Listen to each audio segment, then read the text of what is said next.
Have you seen anyone who do not want to be rich? Have you seen anyone who do not want to be successful? I'm sure you barely know any person like that. सब अमीर बनना चाहते हैं, पर most of the people fail to achieve that. Let me tell you a shocking fact about it. Only 8% of the people achieve their goals. ये कोई race नहीं है कि यहाँ पे अगर कोई फर्स्ट गया तो आप फेल हो गए. यहाँ पे सब फर्स्ट आ सकते हैं, फिर भी 92% ऑफ द पीपल फेल हो जाते हैं अचीव करने के लिए अपनी गोल्स. वेल, रीज़न नंबर 1, ये लोग वो होते हैं जो सिर्फ सोचते हैं कि जब मैं अमीर बन जाऊंगा तो ये करूंगा, जब मैं अमीर बन जाऊंगा तो बैठ के खाऊंगा, लाइफ एंजॉय करूंगा, घूमूंगा, मस्ती करूंगा. बट इनके लिस्ट में कहीं काम करूंगा शामिल नहीं होता है. And without doing work neither you can earn money nor you can enjoy your life. लोग जो सक्सेसफुल होते हैं वो सोसाइटी की जिम्मा अपने सर पर ले लेते हैं. What does that mean? काम करना बहुत ज़रूरी होता है. श्वेता, आपकी कभी वीडियो देखा है आपने? हर वीडियो की शुरुआत में पूछते हैं और मेरे भाई काम कर रहे हो कि नहीं कर रहे हो. इतना तो समझ आ गया कि रिच बनने के लिए और सक्सेस पाने के लिए काम करना बहुत ज़रूरी होता है. पर क्या काम? कौन सा काम? Here comes the objective. You have to have a objective. You have to set a goal. Now few percentage of people do this kind of mistake. They do not set a goal, due to which they end up doing some random jobs. हाँ, अभी ये मैं नहीं कह रहा कि jobs गलत होते हैं, जब अच्छे नहीं होते. किसी किसी इंसान के लिए जॉब ही जो होती है उनका सपना होती है कि मुझे ये करना है, उनका ड्रीम जॉब होता है वो. पर उनके अगेंस्ट में बोल रहा हूँ जो पैसे कमाने के लिए, शॉर्ट टर्म मनी के लिए कोई से भी जॉब चूज़ कर लेते हैं और बाद में यही सोचते रहते हैं कि why did I do this, I could have done something better. That is why you should set the goal.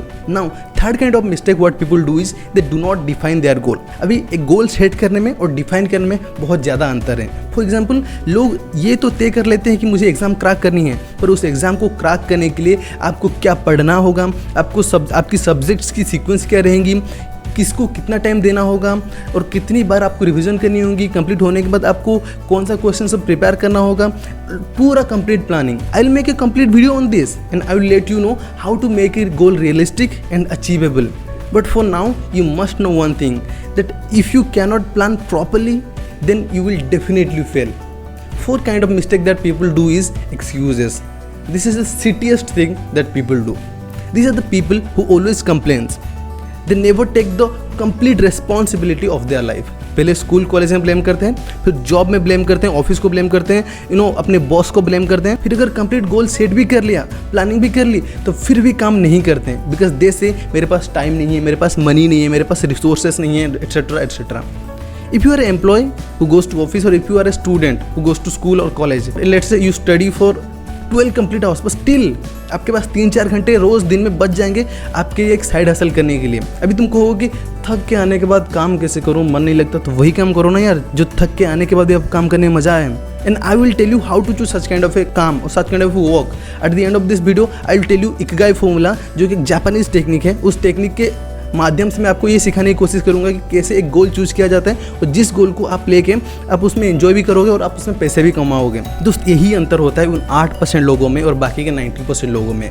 8% लोग प्रॉब्लम्स में भी अपॉर्चुनिटी ढूंढ लेते हैं और काम कर जाते हैं, पर जो 92% लोग हैं वो अपॉर्चुनिटीज़ में भी प्रॉब्लम ढूंढ लेते हैं और कामचोर बन जाते हैं. सम पीपल से I will do smart work not hard work. ये भी एक कामचोर वाली ही निशानी है.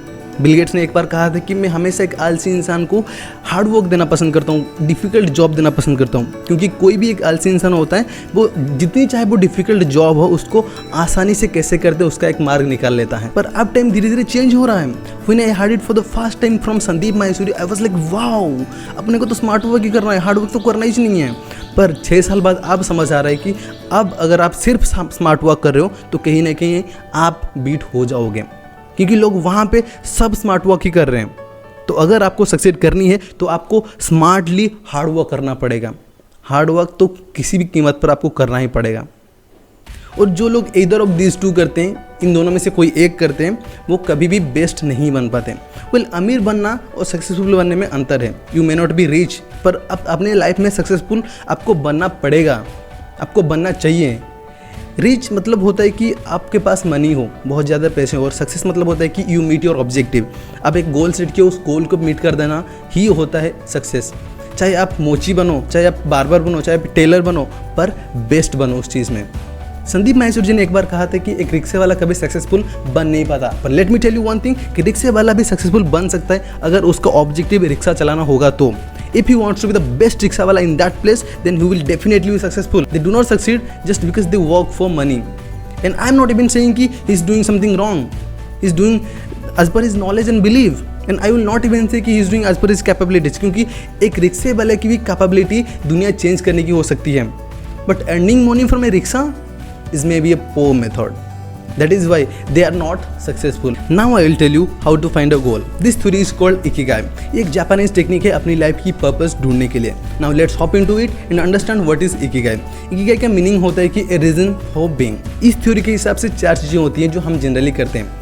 पहला जो काम करते हैं, जो चीज़ हम बहुत ज़्यादा पसंद करते हैं. दूसरा जो हम करते हैं जो दुनिया हमसे डिमांड रखती है, यानी कि कोई दुनिया का प्रॉब्लम होगा जो हम सॉल्व करने की कोशिश करते हैं. तीसरा जो हम करते हैं जिस काम की मदद से हमें कुछ पैसे मिलते हैं, पेड होते हैं हम. या फिर चौथा जो हम काम करते हैं जिस काम में हम बहुत ज़्यादा अच्छे होते हैं. अगर कोई काम पे आप बहुत ज़्यादा अच्छे होते हो और उस काम को आप प्यार करते हो, पसंद करते हो करना, तो उसे हम कहते हैं पैशन.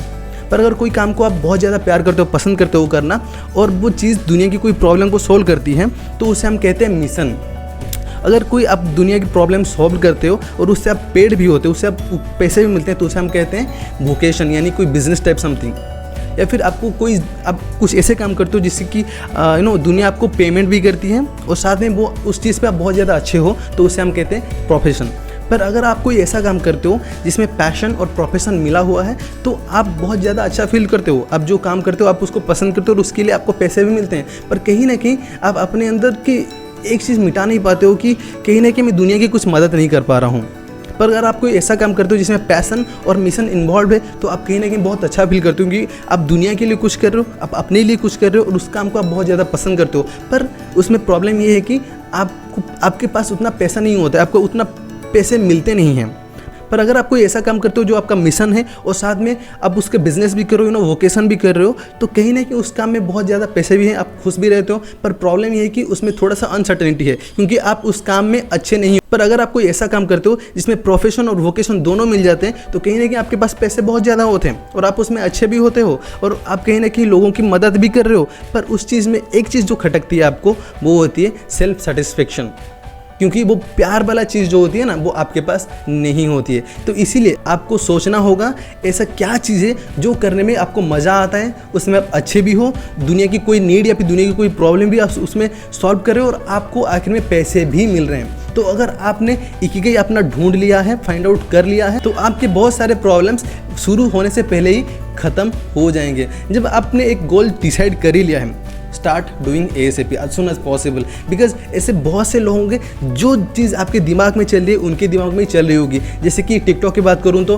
मैं पहले अपने दिमाग में सोच रहा था यूट्यूब या फिर इंस्टाग्राम, फेसबुक, इन सब को देख के कि मैं भी एक ऐप बनाना चाहता था, जिस ऐप में मैं डांसर कम्युनिटी को इंक्लूड करना चाहता था, सारे डांसर को इंक्लूड करना चाहता था. और क्योंकि डांसर को इंक्लूड करने के लिए आपको म्यूज़िक की ज़रूरत पड़ेगी. अब म्यूज़िक किसी में इस्तेमाल नहीं कर पाओगे, क्योंकि म्यूज़िक की वजह से आपको कॉपीराइट स्ट्राइक आ जाएंगी और कॉपीराइट की वजह से आपके ऊपर लीगल एक्शन भी लिया जा सकता है. So that is why I thought कि ये सब चीज़ें अगर 30 सेकंड के अंदर कर दिया जाए, एक ऐसा ऐप निकालूंगा जिसमें डांस भी कर सकेंगे और गाना जो यूज़ करूंगा वो सिर्फ 30 सेकंड के अंदर ही यूज़ कर सकेंगे. फिर कुछ दिन बाद मुझे टिकटॉक ऐप दिखा जो कि सेम चीज़ को भी फॉलो करता है. तो कहीं ना कहीं जो चीज़ मैं सोच रहा था वो चीज़ कोई और भी सोच रहा था और मेरे से पहले भी सोच रहा था शायद, और वो उसने मेरे से पहले ही, मैं सोचते ही रह गया और उसने कर दिखाया. तो वैसे ही आप जो सोच रहे हो, आपका अगर कोई आइडिया मोनोपोली क्रिएट कर सकता है मार्केट में, तो उस आइडिया के ऊपर काम करना अभी से शुरू करो, क्योंकि आगे जाके कोई दूसरे ना कॉम्पिटिटर ना आपका वो काम चुरा ले या फिर आपका वो काम कर ले. तो इसीलिए फर्स्ट मूवर बनना जरूरी है. तो इसका मतलब ये नहीं कि आप फास्ट नहीं जाओगे, आपको फास्ट भी जाना होगा और फर्स्ट भी जाना होगा. और अगर फर्स्ट जाके आप फास्ट जाते हो तो आपको कोई पीछे से पहुंचा नहीं पाएगा. पर अगर आप पीछे रह जाते हो दुनिया के, तो आप दुनिया की कंपटीशन में ही फंस के रह जाओगे, आप कुछ उखाड़ नहीं पाओगे.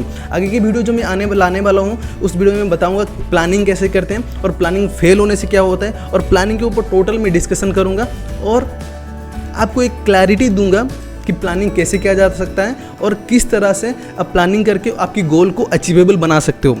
हमेशा हर गोल जो होता है वो बहुत हाई होता है, और हाई गोल्स आप डायरेक्टली अचीव करने जाओ तो कहीं ना कहीं आप फंस जाओगे, कहीं ना कहीं आप गिर जाओगे। तो इसीलिए उसको एक स्टेप वाइज बनाकर चलना होगा। और मैं आपको अगली वीडियो में बताऊंगा कि कैसे कोई भी गोल को स्टेप वाइज काटा जा सकता है, फिर कोई भी गोल को स्टेप वाइज बनाकर उसे कैसे अचीव किया जा सकता है। सो एट द एंड अगर आपको ये वीडियो अच्छा लगा तो थम्स अप देके मुझे अप्रिशिएट जरूर करना। अगर आपका कोई प्रॉब्लम है या फिर अगर आप कुछ मुझे कहना चाहते हैं तो नीचे कमेंट बॉक्स में जरूर टाइप करें उस चीज़ को। और at the end never forget to subscribe my channel and thanks for watching.